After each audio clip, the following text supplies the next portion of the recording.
6월 12일 오전 8시 26분 49초. 계기 관측이 시작된 지난 1978년 이후 전북에서는 가장 규모가 큰 지진이 부안군 남남서쪽 4km 지점에서 발생했는데요. 더는 전북도 지진의 안전지대가 아니라는 분석이 나오고 있습니다. 이 부분 조금 더 자세히 짚어보겠습니다. 스튜디오에 유철미 기자 나와 있고요. 전북대 지구환경과학과 오창환 명예교수 화상으로 연결돼 있습니다. 교수님 시간 내주셔서 고맙습니다. 네, 우선 유 기자, 여진이 계속되고 있죠? 예, 그렇습니다. 12일 4.8 규모의 지진이 발생한 이후에 14차례 규모 2.0 미만의 미소 지진이 있었는데요. 5시간 30분 뒤인 오후 1시 55분 부안군 남쪽 4km 지역에서 발생한 15번째 지진은 3.1 규모의 지진이었습니다. 이후에도 미소 지진이 계속해서 이어지고 있습니다.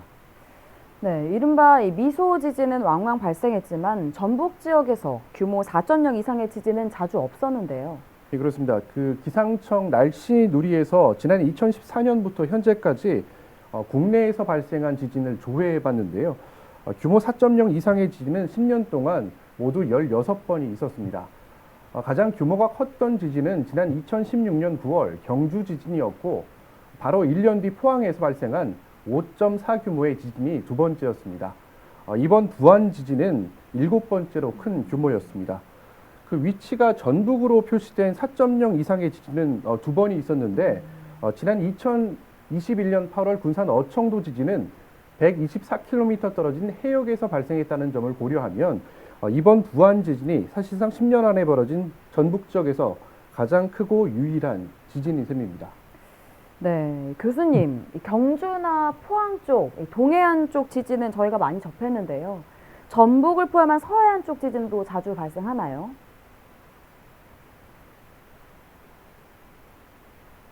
네, 서해안 쪽 지진이 좀 많이 발생합니까? 네. 서해안 쪽에도 지진이 많이 일어나고 있는데, 우리가 잘 알지 못하는 거죠.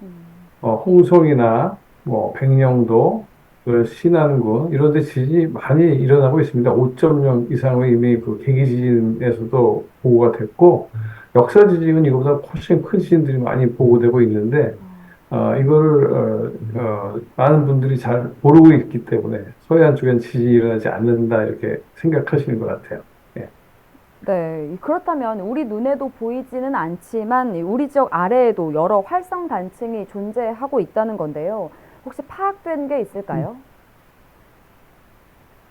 아, 화성단층이라는 거는 그 확인하기가 쉽지 않죠. 특히 이번에 지진이 일어난 쪽에서는 토양이 깊기 때문에 확인이 힘든데 이번에 지진이 일어났다는 것은 확실히 활성단층이 있다는 것을 의미하기 때문에 이번에 확인됐다고 저희가 생각하면 됩니다. 그 익산 옆에 있는 함열단층이라는 곳이 있는데 북북동 남남서로 연장이 되어 있는데요. 이 함열단층을 연결하면 현재 지진이 일어나는 위치랑 잘 일치합니다. 그리고 이 라인을 따라서는 우리가 느끼지 못한 규모 1, 2 정도의 지진들이 일어났기 때문에 여기는 활성단층이 있을 것으로 생각이 됩니다. 하지만 지금은 여기가 북부는 토양으로 덮여 있다 보니까 직접 조사가 힘든 상태라서 앞으로 지구 분리 조사라든지 이런 것을 통해서 좀 더 확인을 해야 될 필요가 있을 것 같습니다. 네, 활성 단층이 존재할 것이다라는 말씀 주셨습니다. 유 기자, 그럼 이 계기 관측 말고 역사적으로도 전북 지역에서 발생한 지진이 잦았다고요? 네, 그렇습니다. 그 지진 관측의 역사는 생각보다 좀 짧습니다. 그래서 기상청은 삼국사기와 고려사전류, 고려사, 조선왕조실록과 같은 역사서에서 언급된 지진을 집대성한 한반도 역사 지진 기록을 발간했는데요.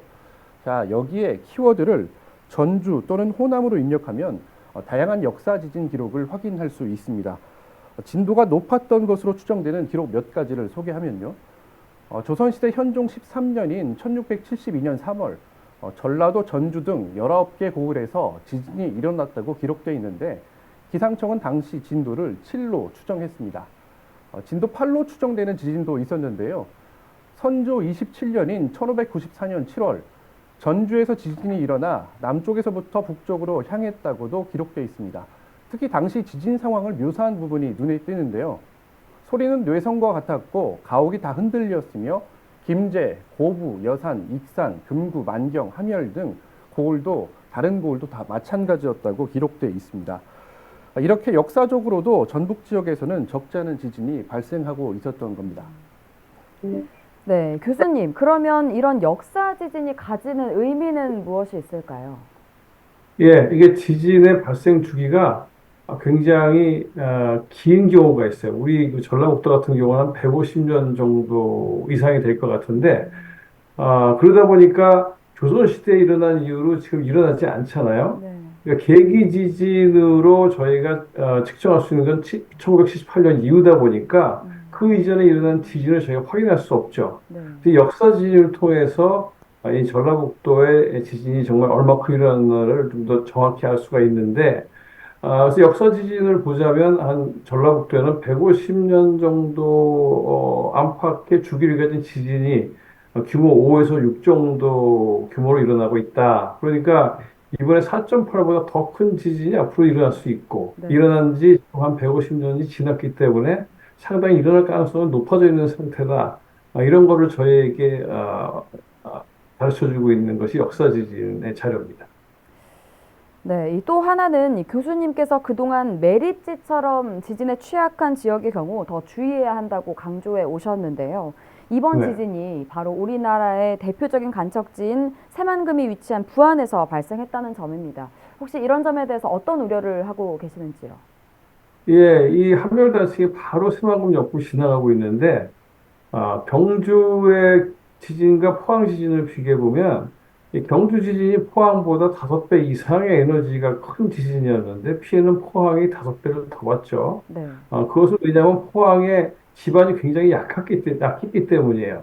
그런데 이 부안 지역의 토양이 깊은 지역이나 새만금 같이 매립한 지역은 더 지반이 약한 지역이기 때문에 이 전라북도에서 일어날 수 있는 5에서 6 사이 정도의 지진 가지고도 큰 피해를 입을 수가 있는 거죠. 네. 그래서 이 새만금 지역 같은 곳은 이런 지진에 대해서 과연 안전한가 안 안전한가를 확인한 상태에서 매립을 해야 되고, 매립을 하더라도 이런 내진에 견딜 수 있을 정도의 매립이 되어야 하는데, 지금 너무 속도 조절을 하다 보니까 과연 이걸 고려하고 있을까 하는 의문이 생깁니다. 만약 이것을 못했을 경우에는 여기에 공장을 세워놓거나 어떤 도시를 세워놨는데 이런 지진 문제가 생겼을 때는 대책이 너무 난감해지고 굉장히 큰 피해가 예상되기 때문에 지금부터라도 이런 새만금 지역에 대한 어떤 개발에 있어서 지진의 피해 또뭐 호황도 마찬가지죠. 이런 것들을 고려해서 우리가 진행을 돼야 된다 이런 말씀을 드릴 수 있겠습니다. 네, 잠깐 대책 언급해 주셨는데요. 전북도 이 지진의 안전지대는 아니라는 게 드러났습니다. 앞으로 네. 또 어떤 또 구체적인 대책들이 이루어져야 하는지 한 말씀 더 부탁드립니다. 네, 이 지진 대비 예산에 한정이 돼 있기 때문에 전라북도 전체를 다 할 수가 없죠. 그래서 방금 말씀드린 것처럼 지진에 취약한 지역, 이런 지역을 중심으로 지진 대책을 진행해 나가야 될 거로 생각됩니다. 네. 전라북도에서도 여기에 대한 연구를 했던 그 보고서가 있을 거예요. 그래서 거기에 대해서 얼마나 지금 진행했는지는 제가 확인해 보지 않았지만, 이런 것들을 가지고 예를 들어서 지금 새만금 지역이나 이런 그 부안이나 김제 지역 같은 곳들을 먼저 내진에 대한 어떤 그 대비를 하는 지역으로 먼저 선정을 해서 네. 이 지역 중에서도 가장 위험한 지역들을 골라서 거기에 대한 대비를 해나가는 것이 좋다. 왜냐하면 지진이라는 것이 뭐 내일 당장 일어나는 건 아니기 때문에 저희한테 시간은 있거든요. 네. 그 시간을 잘 활용을 했으면 좋겠다 이렇게 생각합니다. 네, 대책까지 들어봤습니다. 오늘 여기까지 듣겠습니다. 지금까지 전북대 지구환경과학과 오창환 명예교수였습니다. 교수님 오늘 말씀 고맙습니다. 예. 유철미 기자도 수고하셨습니다.